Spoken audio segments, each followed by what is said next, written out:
Well, the goal of the ESRIUM project was to create an additional safety function for the safe, green and smart operation of vehicles on the road.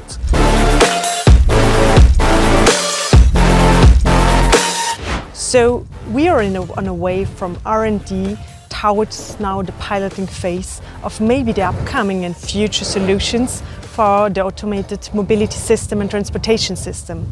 So it is the first step of even getting more digitalized on our European roads.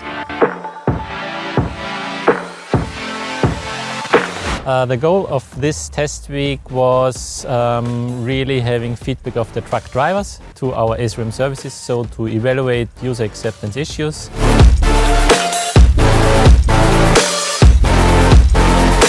From our point of view, mobility is not a national topic, and so European projects are very important to really further develop the mobility and especially road transport.